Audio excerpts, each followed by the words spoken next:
Phillies are 2008 World Champions of Baseball. The Philadelphia Eagles are Super Bowl champions.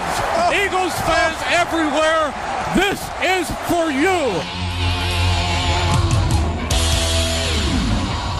Now entering the game for Philly Pressbox Radio, Bill Furman and Chet Chesko.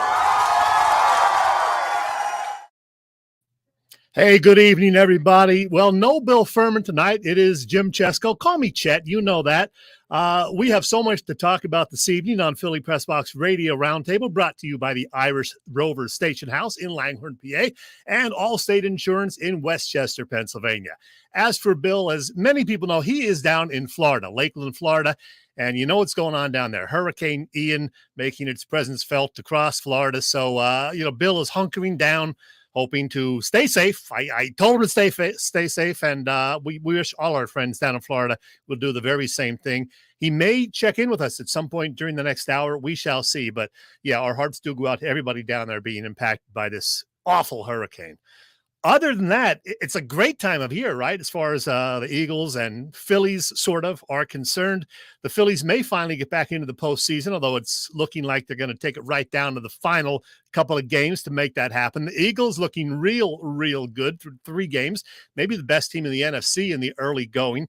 And we got basketball and hockey season fast approaching also, plus Penn State is unbeaten, likely to creep into the top 10 if they can knock off Northwestern this weekend, which they should. It is going to be a fun fall, that is for sure. And we got a great guest joining us tonight for the very first time. You know him primarily from 94 WIP. He's also on with the Jakib Sports media guys. He does a show there on YouTube, CBS, Sports Network. He's all over the place. Up in New York still occasionally, I guess. I don't listen to those New York stations, though, but you know who he is. He is Jody McDonald, and we're going to bring him on right now. The MacMan, Jody Mac. How are you? Thank you for running down my 22 different part-time jobs. You are all over the place. Try and stay busy. And when you and I had the pleasure of meeting a couple weeks ago, you said, hey, can you come on my podcast? I said, I come on everybody else's show, so why the hell can't I come on yours, Chad? Exactly right. Well, we're also going to be joined by another one of our favorite people. You know him as well. We call him Boop. It is Bob Vetrone Jr. He gives us some picks every week, and I know you know Boop a little bit from over the years. Big Daddy Graham, may he rest in peace, was a good friend, and the shows I've been doing on WIP for the last 10 years, so for the most part, led into the overnight show, which was Big Daddy's home for decades. So I would have a great time just doing a crossover whenever our shows would line up back to back.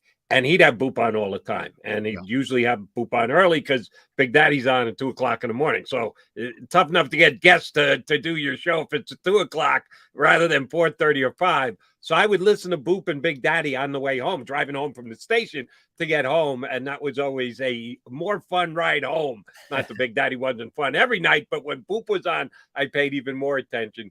So when we lost Big Daddy, I said, I don't want to lose Boop because I think he's a fun radio contributor. So I still have him on my show from time to time. Yeah, Boop's a good man. And, you are a guy that I've listened to for the past 30 years or so, primarily on WIP. Finally got to say hello to you in person at Puddler's Kitchen and Tap a couple of weeks ago with Glenn McDowell, Mike Sealski, and Merrill and Mike and company. And speaking of Puddler's Kitchen and Tap, my beer of choice tonight will be this one from Conshohocken Brewery, Ivan's Famous Spiced Ale. Tastes like one of those cookies. So okay, all right. I know you're a bud man. You said I'm a barley and hops guy. Nah, I drink American. I'll hey, if someone will give me an IPA, I'm an equal opportunity drinker. If it's free, it's for me. There But if I'm actually paying for it, sorry, I'm old school. Maybe that makes me a fuddy-duddy, but I've been a bud man for 40 years now. I hear you. All right, we're going to talk a lot of Eagles and some Phillies too. Let's start off with the bad, and that's the Phillies right now. They are not doing so great. They've lost 8 of their last 11 games. The good news is they still control their own destiny, but I'd rather not see them, back in. I'd rather not see them go down in the final couple of days in Houston. They've struggled quite a bit over the last couple of weeks. Why? I got a little uppity with Philly fans about a month ago when the Mets came to town and not only beat the Phillies 3 out of 4, but also took control of Citizens Bank Park, which I thought was wrong. The Phillies at the time were headed to the playoffs. They're still headed to the playoffs, not locked, but headed toward. And you let another team's fan base come in and take over your stadium the way they did. I thought it was pretty lame. And I kind of chewed out the Philly fans that they needed to have more faith in their team. I'm not predicting a World Series win for the Phillies this year. If it happens, great. I'll go to the parade. But they're going to do so as an underdog. But they've got a chance to make the playoffs for the first time in a decade. How can you not at least celebrate that? How can you not get at least somewhat excited by that? It seems like the Phillies are ho-hum, their fans. I don't know if it's because they don't trust them and they have invested in other September races and had the rug pulled out from underneath them. But I thought that the Philly fans came up a little small in rooting for and coming out to see this team play in September. The home schedule is done. Unless they make the playoffs, win the first round, get into the second, they're not going to get another game. And now it's up to the players, and they need to come up bigger than they have. Last night in Chicago, 1 run against Marcus Stroman is not going to get it done. I get it. They could back into the playoffs because the Brewers don't seem to really want a spot either. But when I made my speech about they're going to make the playoffs, I also talked about you take your puncher's chance when you get there. And last year, the Braves, of the 5 teams that made the playoffs, had the least regular season wins in the National League. And they ended up going on to the World Series and winning it. But they did finish hot. They were outside of the playoffs looking in end of August, and they got hot enough in September to go ahead and win the division. So I want the Phillies to make playoffs. And even if they back into the playoffs, I'll be at least happy about it. But it doesn't mean I'm going to pick them in that first round. If they're playing the way they're playing right now, I don't know I can pick them in a playoff round. Yeah, well, the bullpen was a real strength much of the season, but not lately. And a couple of guys, are already out on the injured list, Knable and Hand. Some of the other guys have looked like they're getting tired maybe. I don't get this. They had an off day Monday, and yet Sir Anthony and Zach Eflin were both not able to pitch in a Tuesday night game. Are they being overly cautious with these guys or what? Yeah, I didn't like Brogdon coming into the game last night. And I'm a big fan of the Phillies manager. I think he's done a dynamite job. Even though I was a fan of Girardi, he deserved to be fired when he was fired. He didn't get the job done. Sorry, Joe. Could have done better. But I'm a Rob Thompson guy, and I think he's done a phenomenal job at managing the Phillies. But I don't agree with every move that he makes. And last night, I would have liked to see Sir Anthony come into that game for 2 reasons. Number one, I think he's a better pitcher than Brogdon. And maybe even more importantly, he had a good outing Sunday. Better outing than he's had of late. Since he's come back from the DL, not great. Maybe let him build on it. Give him another chance. He had the day off Monday, so you bring him back. Hopefully he throws a scoreless inning for you on Tuesday. Now he's building on something. Yeah, I think the manager made a mistake. All that being said, it wasn't really Brogdon's fault. He gives up an infield single because they're in the shift. Otherwise, they would have probably had the guy. They get him to second base on a topper on the infield. Nothing you can do about that. And go-ahead run driven in by an, oh, by the way, down the line, bloop double to right. They didn't exactly rock Brogdon. But an earned run is an earned run, and that's what the Phillies lost by last night. If they do make the postseason, I'm kind of hoping they go in as a 6th seed, which was, more preferable, I think, because then they would play the Cardinals. I think they have a better chance of winning. They got to get big outings from both Nola and Zach Wheeler. Are these guys good enough to get it done in the postseason? I think so. Wheeler was very good last night. I know he gave up a run, but an oppo field home run wasn't exactly like the guy squared it up and blasted it out of the park. To get 6 innings in and not even have to throw 70 pitches, damn good. The manager spoke afterwards and said, he's right where they want him to be. They'll get him 1 more regular season outing, hopefully stretch him past 80 pitches, and then they'll believe that he can go 100 for the first game of the playoffs. So Wheeler is where you want him, and Nola be a nice read tonight. We'll see what he gives him tonight. He was very good in his last outing. I know he's had some September issues, but here's the way you got to look at it if you're an optimistic Phillies fan. We don't know what October Nola looks like. He's never pitched in a game in October. Maybe October Nola is exactly what the Phillies need come postseason this year. Yeah, we would love to see him pitch in October. Hey, let's turn to the Eagles. Fans obviously feeling pretty good about this Birds team. Why not? They're 3-0. That's understandable. Other than Jalen Hurts, we'll talk more about him in a bit. What's been most impressive about the Eagles through 3 games? No, I actually think it's the defense. I know the quarterback gets all the attention. I was kind of a Hurts guy, and I believed he could step up and be better, and he has, more so than even a fan like me. An optimist could have believed coming in. Nobody had him as the second or third best quarterback in the league, and statistically he is that right now. But the defense, the 2 games they've had the last 2 games, taking the Vikings down with a lot of offensive weapons, just frustrating Kirk Cousins and Justin Jefferson and Cook out of the backfield. That was a pretty impressive defensive performance. And then coming back makes Carson Wentz's life a hell this week with 9 sacks as the offense grabs the headlines and wins everybody's attention. But this town has always appreciated a good defense. They had to appreciate Sunday because they appreciate an aggressive defense and one that plays kill the quarterback. Well, that's exactly what they did to their former quarterback. So I've been as impressed, if not more impressed, by the defense than the offense. Yeah, let's get to Jalen Hurts. It's funny, a month ago, some people were questioning, whether he could be the guy at quarterback for a possible NFC contender. Now he's led the team to those 3 straight wins, and some people are mentioning him as a potential MVP candidate. Boy, how things have changed. Quite a difference. Are we getting ahead of ourselves maybe, or has Hurts really, made himself a legitimate MVP candidate? No, it depends. The only way you could truly get ahead of yourself, and the Eagles couldn't even if they wanted to, it's against the rules of the NFL, is you turn around and made him a $40 million a year quarterback. They can't do that. I think they'd be smart enough not to do that. He's got another year on his contract past this one. Now, Jalen Hurts is as good a motivational leader at quarterback as Eagles have had here, maybe ever in this town at that position. So you don't want to put that on the back burner. You want him to stay in the same mode, same mindset that he has been, that I think has allowed him to make these major leaps in his effectiveness here in his 3rd year. So they're going to have to talk about it sometime, but they don't have to do it till after the end of the season. So any Eagle fan who wants to, any media member, anybody who's got any stake in the Philadelphia Eagles, you can say whatever you want. You can feel whatever you want. As long as Jalen Hurts doesn't allow it to affect his game, and he loves to use that phrase, rat poison. He doesn't let the rat poison get to him. He knows how to compartmentalize and stay focused. I don't think it's too big a deal that the Eagles fans have now lifted Jalen Hurts up to this very high standard. He kind of did it to himself by playing as well as he did on the field.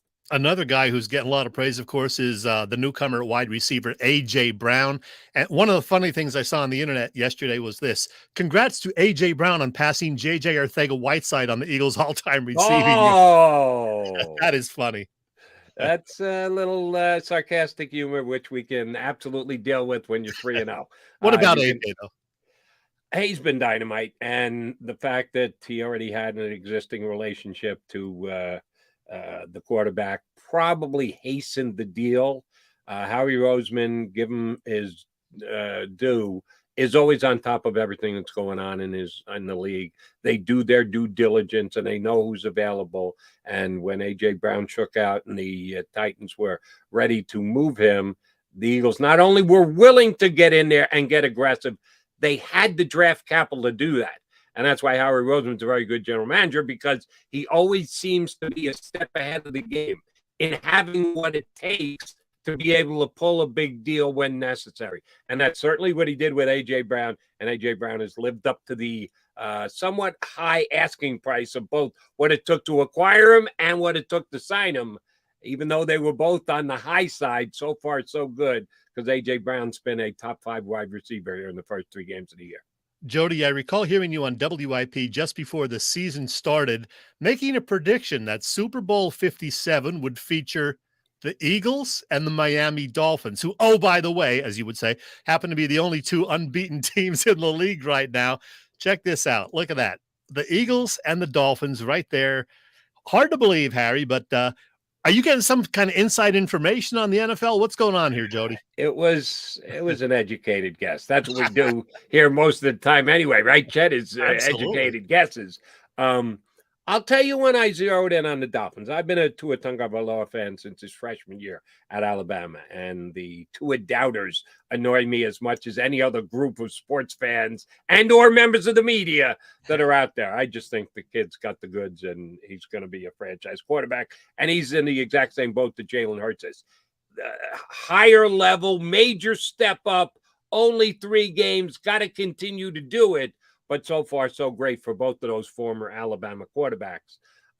My buddy John McMullen, who I do Birds 365 with, was down in Miami for the joint practices, which, oh, by the way, the Eagles take very seriously because they don't take all their practices very seriously. But the joint practices, they put a lot into. Last year, they had 2 of them.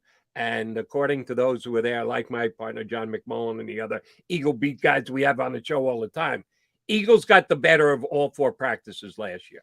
2 against the Patriots, 2 against the Jets. So they're 4-0 in joint practices. This year they went out to Cleveland. They certainly got the better in the first joint practice. And a couple of guys said they thought the second was a push. Maybe some of the Homer beat guys said, no, the Eagles got the better of them. So either 6-0 or 5-0-1 in their joint practices. And then they went down to Miami and they had a joint practice. And the Dolphins just abused them in every way, shape, or form, offensively, defensively. Tyreek Hill blowing by, Darius Slay. It was not a pretty picture for the Philadelphia Eagles. Then the next day, the Dolphins all got sick, so they canceled the joint practice. And then they had their regular preseason game, which the Dolphins decided to play their starters for a quarter. Nick Sirianni took all his best players off the field completely. And the Dolphins just crushed them in the preseason game, too. Yeah. And, yeah, they got out to a 14-0 lead because it was the Dolphin starters against the Eagle subs. But then they just kept scoring subs against subs, and they absolutely abused them. And I was really impressed by the Dolphins. So I was leaning toward the Eagles in the NFC anyway, just because I don't think there's a world beater in the NFC. Rams, Bucks, Packers, I could point out all the shortcomings of all those teams. And if there isn't a world beater there, why not the Eagles? I thought their roster compared with everybody else. So I was leaning toward them in the NFC. When the Dolphins did what they did to the Eagles down in the practice in Miami, I said, yeah, you know what? Give me the Dolphins and the Eagles. At the time I made the bet, because I have a bet that the Eagles beat the Dolphins in the Super Bowl and that the Dolphins beat the Eagles in the Super Bowl at 500-1. So I took it both ways. The Eagles were 25-1 and the Dolphins were 40-1 at the time. So that's why I got the outrageous ads that I did. But, it's very early in the game at 3-0. But at least my pick looks like I knew what I was talking about. Well, here's another guy who knows what he's talking about. Sometimes you know him. You love him. It's Boop. It's Bob Vetrone Jr. Boop, how are you? I'm doing good. Hey, Jody, how you doing? I hope Boop's got a stat about 2 teams being 3-0 and ended up in the Super Bowl. I Tell me you got one of those, Boop. Not on that yet. No, I'm more worried about my cashing my Eagles' last team to be undefeated bet. So come on, Bengals tomorrow night, man. Hey, you know what? I'm going to sit back. I'm going to let you 2 guys interview each other for like 4 minutes, and then I'm going to play Fast Five with Jody. So you 2 guys have some fun. Go ahead. So, Jody, you got any stats for me? You know how here's the way I interview Boop. Boop, what great stats do you have for me? First of all, I want to say we're getting dangerously close to talking to each other with the sun up. You know, it went from to 2 to 1:30 to 12:30. Now it's 7:19. If this was a month ago, there'd be that big yellow thing in the sky. You guys talked earlier about Carson Wentz being sacked 9 times. I put a stat out earlier that is the most sacks the Eagles have ever had against a former Eagles quarterback. I don't have the list in front of me, but a couple of the others were Tim Hasselbeck. They got a couple times, and I don't have the list. I had the list up. But the 9 sacks of a former Eagles quarterback, and 5 of the 6 guys were guys that went to the Washington team. So that was fairly interesting. The Eagles lead the league in scoreless quarters. They're the only team that has put up a 0 7 times in a quarter. Wow. Yet they've scored 86 points, which 4 of those zeros being in the fourth quarter, because I know they haven't scored a fourth quarter point yet this year. 3 of those zeros.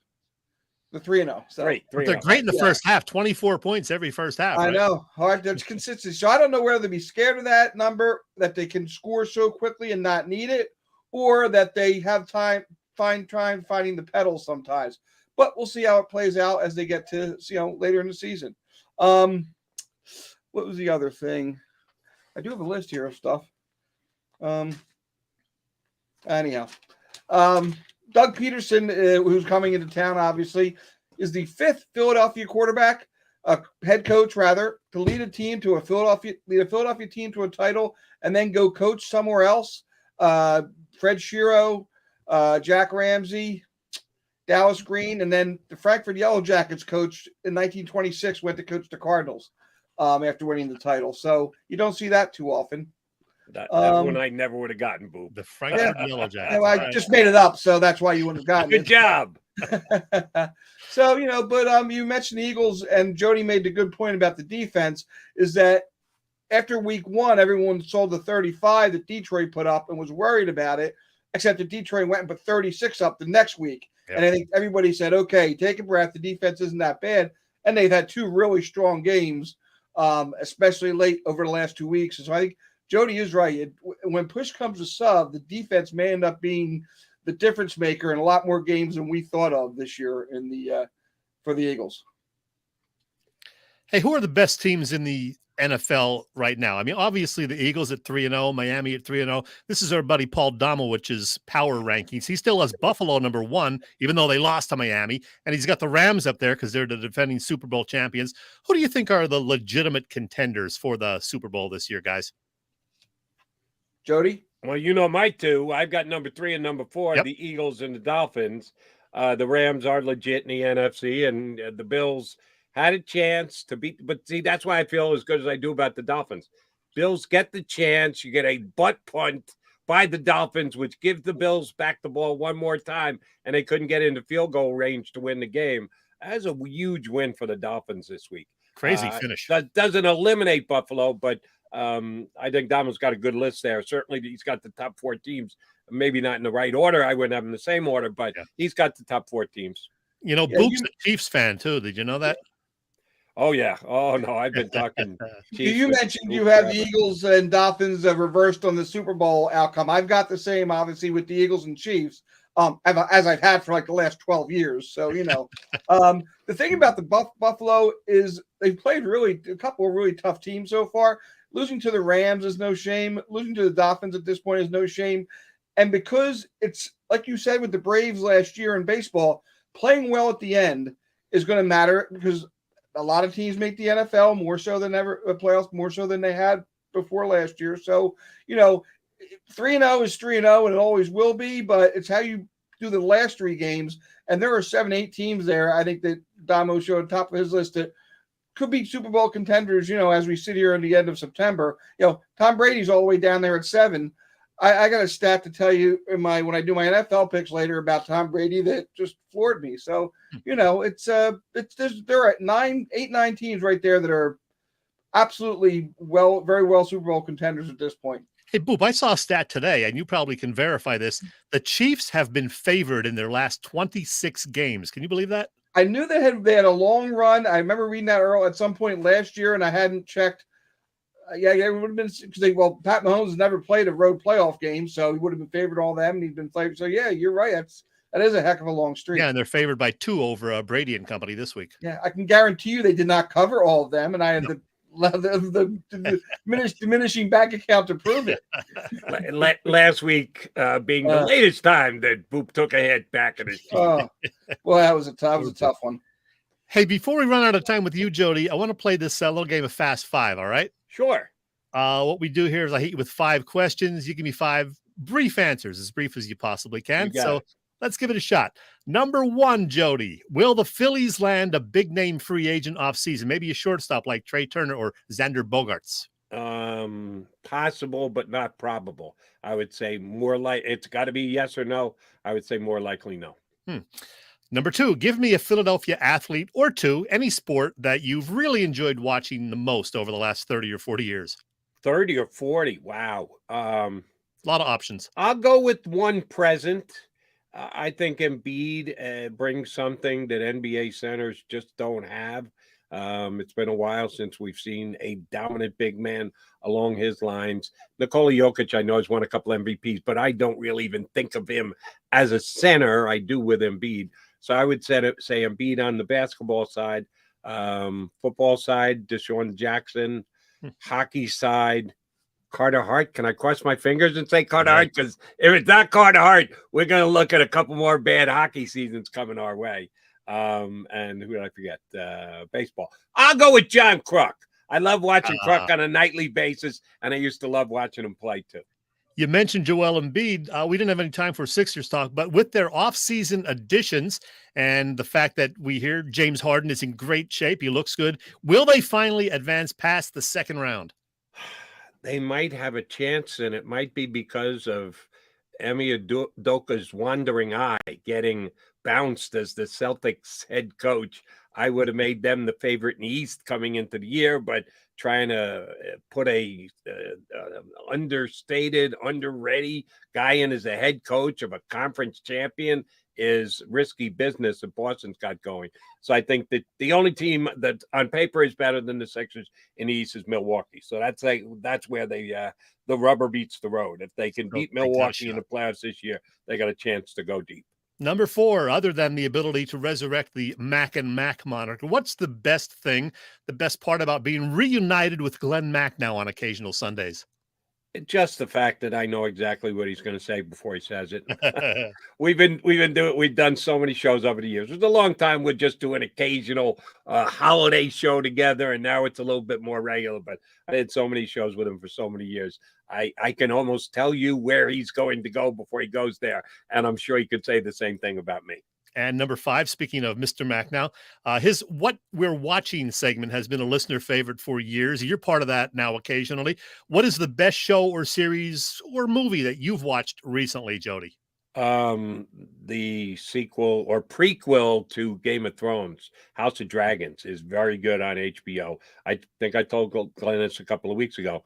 It's the only show that I DVR, and I have to because I'm on the air on CBS till 10 o'clock, and it airs at 9 o'clock on Sundays. Boom. As soon as I get off the air, I go right to the TV and I watch it. It's something that I can't just let sit for a day. Oh, I'll get to it. I'll watch it tomorrow. I'll watch it. No. I want to watch House of Dragons as soon as I possibly can. That tells me that it's my favorite show on television now, and I feel confident that I picked a very good one. And that's how we play Fast Five. Very good. Nice job. Boop, you got anything else for Jody before we send him on his way? No, but thanks for the nap. That was good. I like that. There you go. Hey, Boop, I'm here for you, buddy. If I am your reason to nap, I'll take it. Jody, love life is my reason to nap, but that's a whole other story. Jody, I'd let you promote all your things, but you got so many. So what do you want to mention? Go ahead. You guys do the show here on StreamYard. For those of you who enjoy catching the podcast, video, and the like, our Birds 365 show that I do with John McMullen, Sports-Illustrated Philly voice, now writes. Jakib Media has their own sports page as well, JakibSports.com. I really do enjoy doing the show with John on a day in, day out basis. And if you're a streamer, you can check out Birds 365 on the Jakib Media YouTube channel. Awesome. Thanks, Jody. Hope to do it again. My pleasure, buddy. Thank you much for having me. And cross your fingers. Good vibes and prayers for everybody down in the state of Florida. You got it. Thanks, Jody. You got it. Hey, Jody. All right. Boop, we did it. Thought he'd never leave. You are something else. Yeah. I got to sell some insurance right now, all right? Sure, this is the time in the show when Bill would say to me, hey, Chet, you're spending more time on your couch than in your car. It's time to start saving with Allstate's pay-as-you-go auto insurance plan. And by this point, I would have up this little graphic, and then I would say, you know it, Bill. Allstate's pay-as-you-go auto insurance puts you in control. You only pay for the miles you drive with the same full coverage that a traditional policy offers. Pay-per-mile insurance gives customers greater control of their insurance costs. See how much you can save with pay-per-mile insurance by calling your local agent. In Westchester, Pennsylvania, that is Dave Lavoie. Call Dave at 610-430-0700. Once again, 610-430-0700, and start to save more now that you are driving less. Oh, and one more thing, and that's this. We check in every few months with our friend Chris Gaskell at the Irish Rover Station House in Langhorne, and this is a great time to do just that for several reasons. As we bring her on screen, we not only say congratulations, or not only say hello, but we also say congratulations, Chris. You and Tracy and Taylor and the gang picked up, well, a big haul of awards at last week's Best of Bucks event. Oh, it was such a big night. We were shocked to be nominated for 9, but we won all 9. And honestly, it was so crazy to hear from everybody through the night and the next day. And we made some new friends at the party. So it was such an honor. We have the most amazing customers, and you are one of them. So thank you guys so much. We wouldn't have gotten it without everybody who was involved. Yeah, a clean sweep. That is very nice. 9 nominations, 9 awards. That's awesome. But this weekend comes one of the Irish Rovers' most fun events, 12 noon to 6 p.m. on Saturday. You guys are going German for the day. Yeah, it's the best day. So Oktoberfest, this Saturday, October 1st, we're going to have all of our favorite German beers, plus, some Oktoberfest beers, our fall offerings. We'll also have, knockwurst, bratwurst, and schnitzel. It'll be a great day. It should be beautiful out, so we'll be out on the patio as well. Our friends from Trogs Brewing will be there, so they've got plenty of stuff to give away, and their new Oktoberfest is pretty delicious. Wow. I've been there 3 or 4 times over the years, as you know, and it is terrific. Just a great event. I should mention that before that happens, on Thursday and Friday, you have some special dinner entrees both days. They sound great. Chicken marsala entree and a Jack Daniel's salmon. I'm a big fan of salmon. And then on Sunday, you guys will have the Eagles and Jags game on most of the TVs there. And you have food and drink specials for Eagles games? Yeah, so every Sunday, our $5 tailgate menu. So where else can you get a $5 sandwich while you enjoy the game?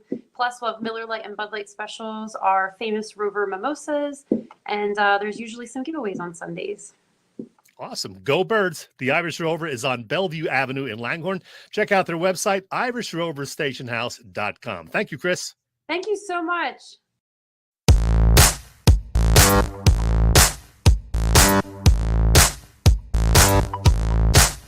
Hi, football fans. This is Merrill Reese, and you're listening to Bill and Chet on Philly Pressbox Radio. It's good!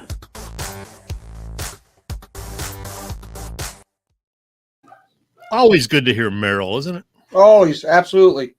You can read me the Manhattan telephone book, and I would listen for minutes on end. That would take quite a while. But, hey, I didn't get to talk with Jody about the Flyers. Their camp is underway. They've already played a couple of games. My daughter's there tonight.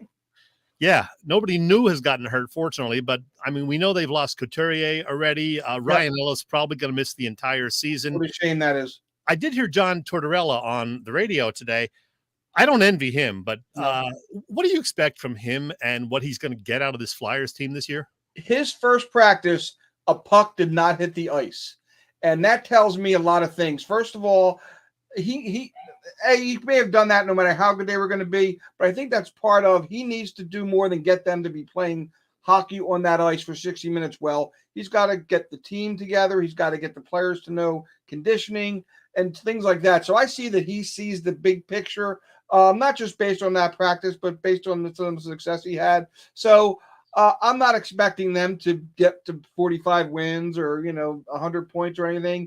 I'm expecting to see improvement, and maybe not, even if it's not team wide, and certain players that need to improve for them to be better in 2 or 3 years. And what little bit I've seen or read about them and a little bit I've read about what he's been doing, he might seem to be on that same page. Satisfying the fan base is an entirely different thing. For 100 years, the Flyers did not have to sell ticket one. They just 17,077 like it was waking up in the morning. But now they have to. They have to worry about group plans and giveaways and stuff like that. Winning goes a long way towards doing that, but winning may not come this year. So his job is to win in 3 years. The sales marketing people might be more worried about winning this year, but I think he's got the right idea. Yeah, that would be a difficult job right now, being a sales or marketing person for the Flyers. I don't envy them. I talked with Jody a little bit about the 76ers, but I want to get your take. We saw some of their media day interviews. There's the projected starting 5. James Harden does look good. He looks thinner. He's hoping to be the old James Harden as best as can be. What do you expect from this Sixers team this year? The most important aspect to me about this team is that Doc Rivers and the coaching staff and everybody that knows basketball has had an off season to weave Harden into the play of the team, both offensively and defensively. He was a midseason acquisition on a team that already had a couple of guys that liked the basketball and another guy, Maxey, who was emerging as a guy with the ball. So it was, and I've always been a big thing that you don't get a lot done on off days in the NBA because you're traveling. It's 2 nights sometimes. You got load match. So I think the off season with James Harden and the coaching staff, knowing what your lineup was going to be like, them getting able to plan some things and I don't want to say run plays because I don't know if they run plays anymore, but different structures and playing with lineups and feeding off players. I think that the off season may end up being the most important part of this Sixers season, if that makes sense. Mm-hmm. Hey, we're going to talk some more Eagles when we get around to making our picks. But in the meantime, let's talk a little Phillies. They have what I think is a game. I've really been waiting for 2 things: Judge to hit another homer and the Phillies to win. And at this point, I'm thinking about selling some of my kids' old clothing so I can still afford to bet those things. Imagine how I feel. I had the Phillies at 86.5 over. They're going to go 4-5 the rest of the way, and that's looking like it might be a long shot at this point. Oh, man. Come on, Phillies. Don't let me down here. So will you take 87 and not a playoff berth? At this point, I'm a little greedy, so yeah. What should we expect? Is Nola on the mound tonight? Yes, I believe so.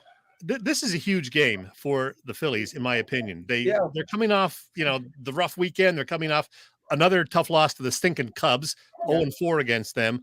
Yeah. Nola's got to show that he can throw 2 good games in a row and win a game when they need a stopper. So, and then they have the weekend in Washington where the weather's going to wreak havoc with things. So this is a big game, in my opinion. It really is. And they have a day game tomorrow. We're all of a sudden, Thompson's having some, I don't know what he's doing with his bullpen things. And now with a day game and a night game, and then, they're talking maybe a doubleheader Friday to make up for possibly later in the weekend, right? Yeah. So, there's a lot going on there. They only allowed 2 runs last night, so I'm not harping on the pitching that much. They weren't great runs, but it's the offense. And the thing is, when a team like the Phillies, everybody doesn't have to be hitting well at once, but somebody has to be hitting well, and usually more than one guy. And they've had streaks this year where they've all gone not dead silent, but just silent enough sitting. And then 2 innings later, this guy and this guy will single, and you first and third, and you get out of the inning. So, they don't need 7 guys to hit at once. They need 3. And when they've done that, they've won 8, 9 in a row. If they only have one guy whose bat is showing up, they lose 2-1 or 5-4, or, so it's consistency to the point that 3 or 4 guys need to be going at the same time. And at least it looks like he's finally gotten to the lineup that we all wanted to see all year. And I just hope he sticks with it for these last 9 games and beyond, and let the chips, as they speak, fall where they may. I'm chuckling a bit because right when you got to dead silence, you froze for 3 seconds and we had dead silence. Oh, the irony! Just like the offense, yes. Yeah, good to see Castellanos back in the lineup. He got a hit last night, so maybe he didn't need a rehab. Bryce Harper got a couple of hits going the opposite way. That was good. Yeah, great to see Wheeler back again. Throwing well for the 2nd straight outing. I wish they would have kept him in for another inning, but hey, that's a whole other story. It's not our father's baseball anymore. Oh, and then, we talked with Jody about Brogdon coming in, who has kind of struggled. I know they got to get him right. And then they bring in this other guy, Zadinsky or whoever, who I never even heard of. He got a clean inning, which was great, but boy, that was kind of, I don't know if I sit there and I look and I don't understand how they're dealing with starting pitchers, in this day and age. And then I say, well, I don't know how they're dealing with relief pitchers this day and age. I just don't know how they're doing any of the, the pitch. It seems like they're making a lot more work for themselves as gameplay goes on than they need to.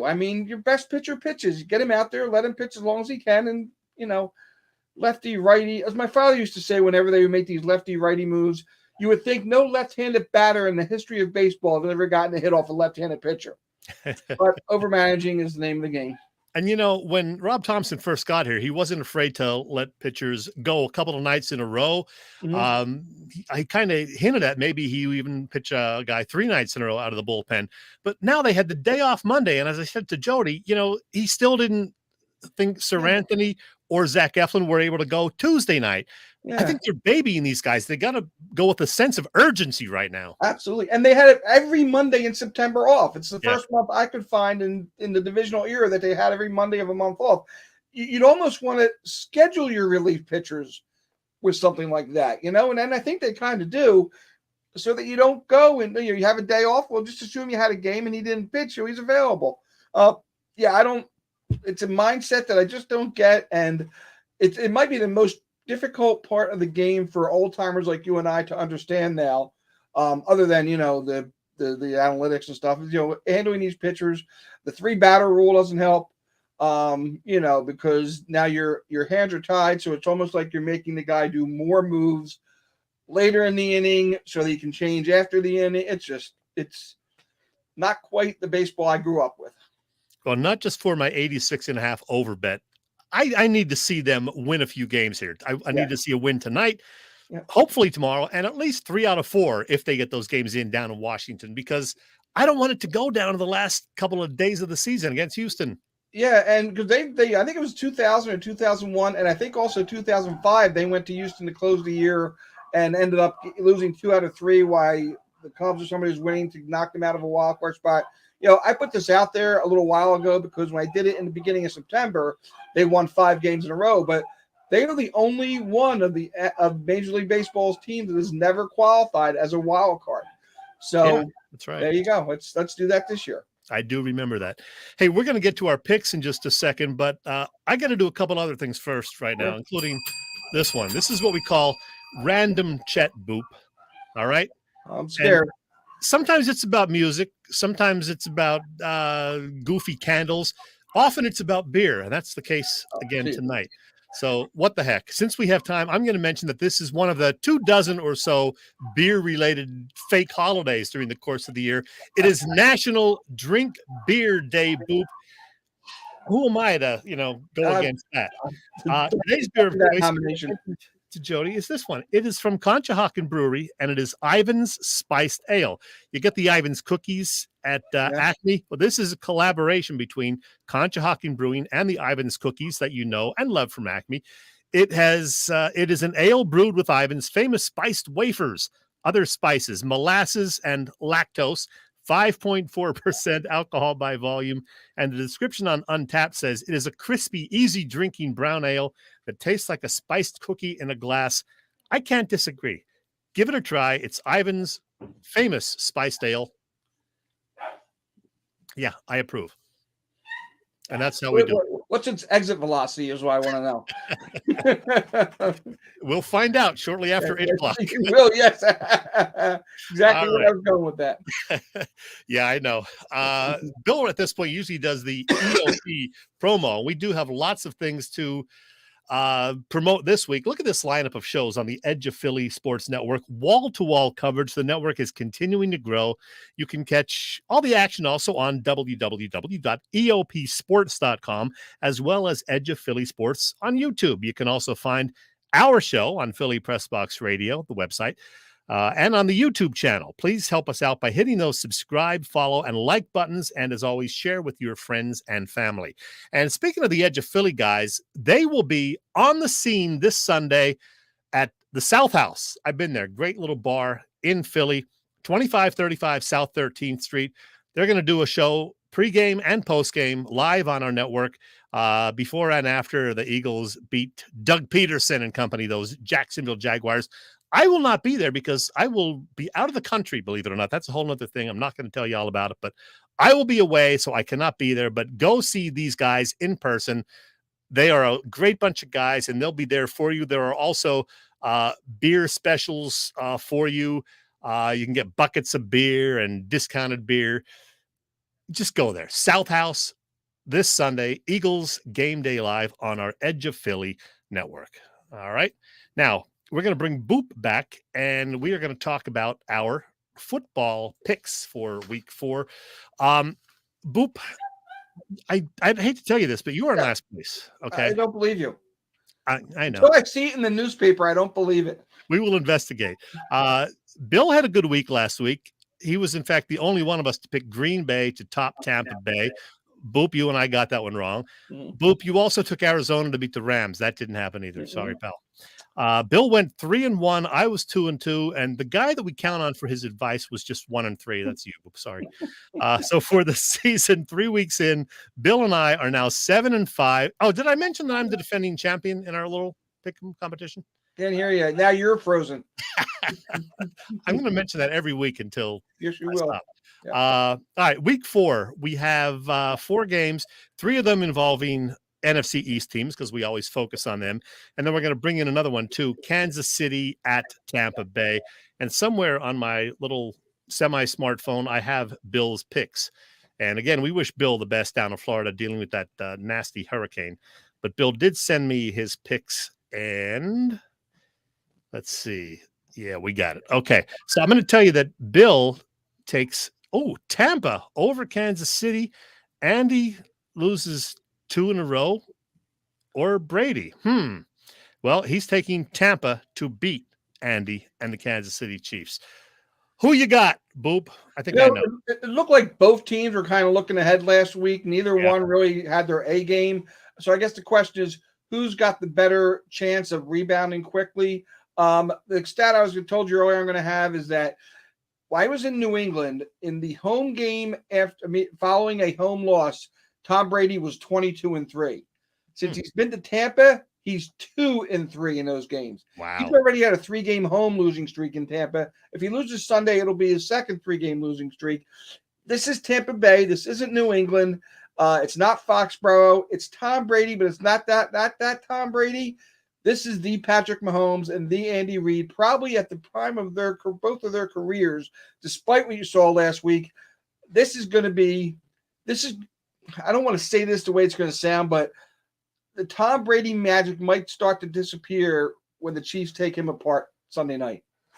Old man, take a look at my life. There you go. I like that cover that they just put out. Beck singing Neil Young's Old Man to promo the game. Yeah, so you got the Chiefs. I got the Chiefs. Bill went with Tampa. All right, we shall see.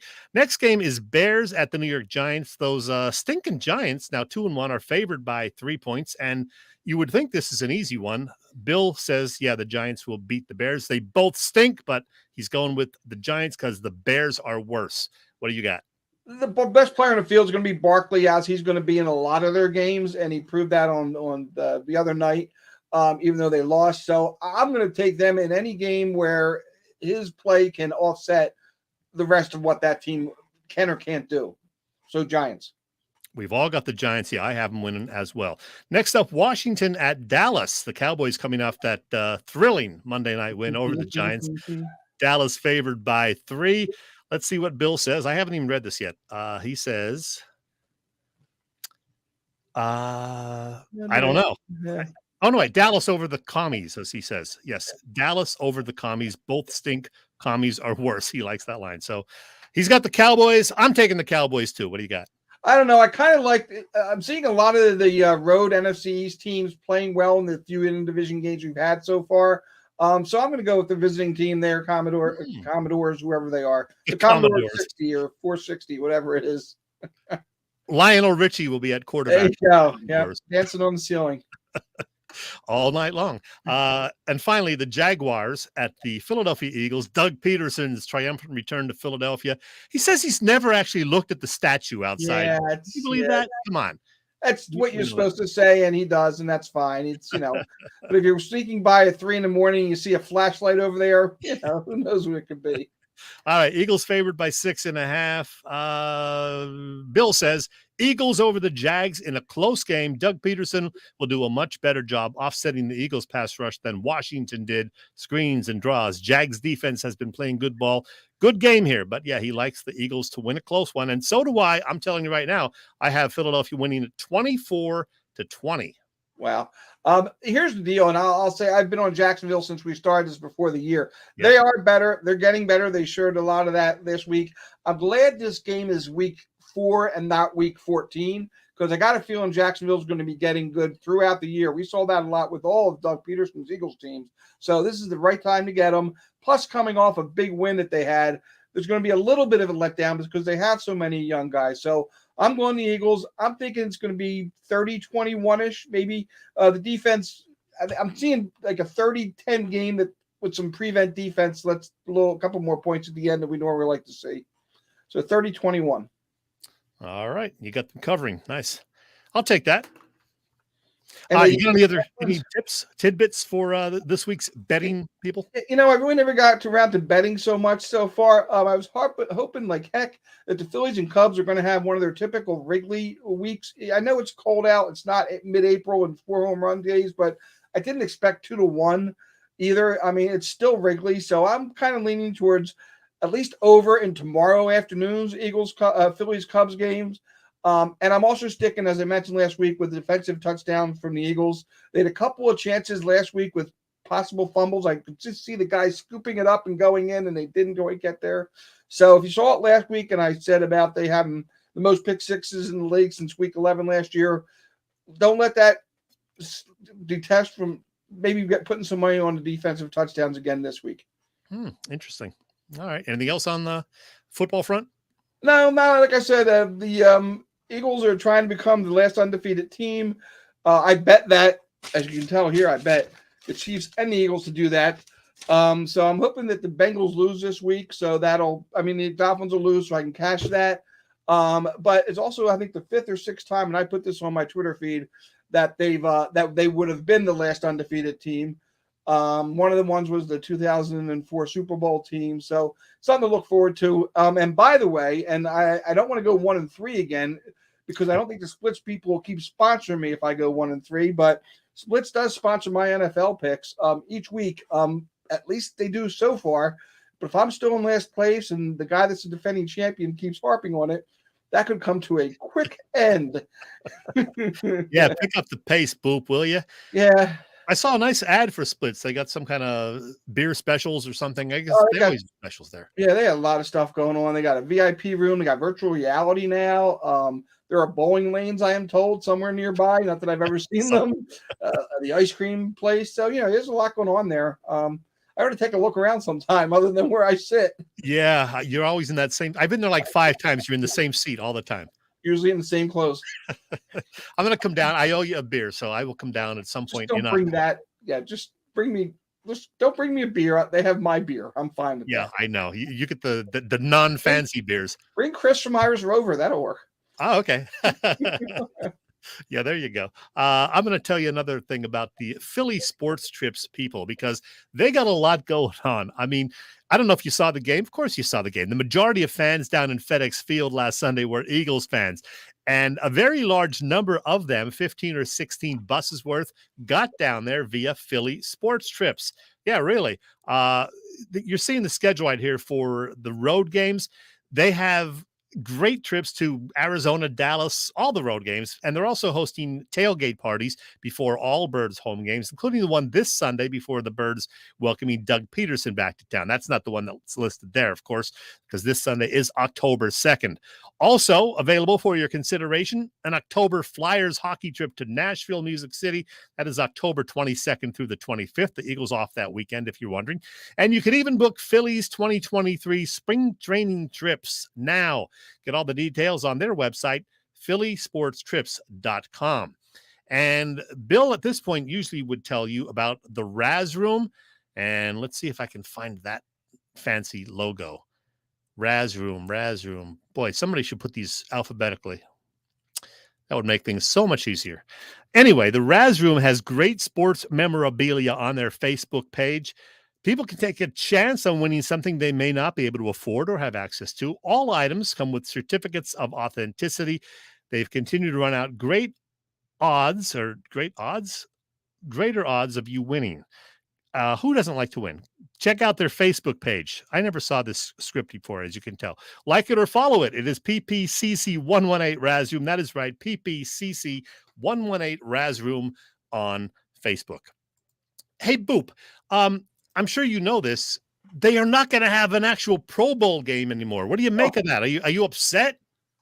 if this was the mid 70s or 80s, possibly, because there was certainly more of a football game back then. No, they could. Let me see. They could do away with 3 of the 4 All-Star games, the only one being baseball that they could keep, and it wouldn't affect me at all. And even if they decide to get rid of baseball, it'd be fine. It's not what it was intended to be. It's not the same. And it's not just because of the sport. It's because of the way you have to sell it to the people these days, with all the pomp and circumstance and, that kind of stuff. So, yeah, it's going to be a fiasco. The Pro Bowl might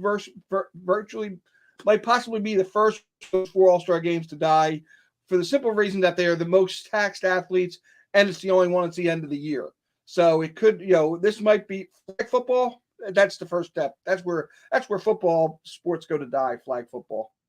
I like Jason Kelsey's suggestions for like a hot dog eating contest and all sorts of silly. That would be great. I would love that. Yeah. Hey, I didn't think to look at the comments tonight because that's normally something Bill does, but we got a lot of great comments. People saying how wonderful we are, of course. And our buddy Pat from Ambler asks should we adjust the Phillies lineup and put Kyle Schwarber somewhere besides number 1 and maybe put Bohm top of the order, or, do something to adjust the lineup? What do you think?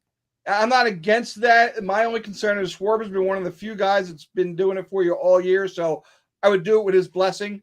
I know it's not quite what happens in this day and age, but, if he isn't mind moving, and I don't think he would, sure, I'd give it a shot. What I don't like is I don't like having Hoskins in the 2 spot. I'd rather have him in the 3rd spot, 2 shots to have a guy on in front of him. He seems to just have a little bit better concentration with a guy on. But I'm fine with Schwarber going to 4, and they can put Bohm anywhere in the lineup he wants. He just seems to produce.